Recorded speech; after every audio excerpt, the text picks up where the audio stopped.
so few people, myself included in the beginning, really knew how to develop as a leader. I mean, it's the tactical stuff and the objective stuff, the measurements and all that stuff.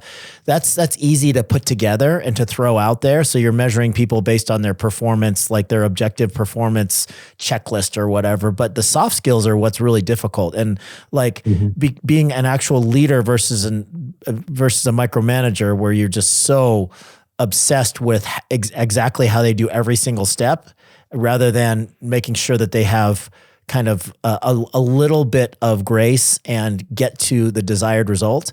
That's the difference between a micromanager and a leader. And it's hard to teach that. But, you know, like from a leadership perspective, as long as people communicate well, they are firm, but also empathetic, and they stick to their standards, right? So having a clear definition of what success looks like for your position, being able to like objectively measure their performance and holding them accountable to what your expectations are. Those are the main tenets of leadership, but there's so much more to it. It's like how you communicate, how you motivate them, how do you make sure that, you know, if they're slightly missing the mark, you come up with, you know, an action plan in order to get closer to what your desired results are. All of those things come into leadership. So like you're actually looking for somebody that is capable of picking up those subtleties, communication and all those things. It's not always hard to find. I mean, it's not always easy to find. Yeah. Well, and then it's finding someone that's going to be like powered by personal growth. I mean, I think that's a lot of leadership. I mean, there's a bunch of different leadership philosophies, but the truth is no one is a born leader. It's kind of, sometimes it's developed on the soccer field when you're 10 years old. Sometimes it's developed in your 20s when you're just picked to lead a team, or you're raised to be the head hostess at your local restaurant or something.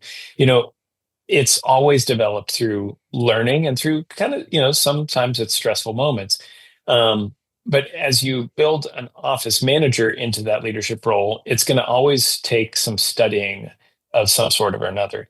Now, obviously, we're recording a podcast. So the listeners of this podcast, when you hear a really good podcast, you should send this to your office manager and say, hey, I was listening to Dr. Costas today. He was talking about X. And you just send him a link. And that is what I do all the time with my podcasts that I'm listening to, is I'll send it to my leadership team of my office manager, my lead assistant, lead hygienist, and lead front office, and just say, hey, this was super good. You guys would love this. And when you find an office manager that is interested in leadership and in personal growth, they're going to be the ones eating that up as well. And when you'll know you're winning when they start doing that as well. It's like, hey, I read this book, or I found this quote, or I found something. And if they send it to you as well as the other leaders that they're trying to develop, that's the kind of person, like, you'll know you have the right person when that starts to happen.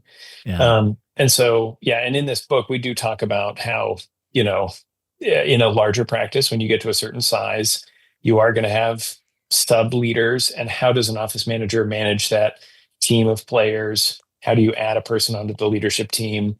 How do you know when they're the right person? How do you build trust? Stuff like that. Yeah, I love it.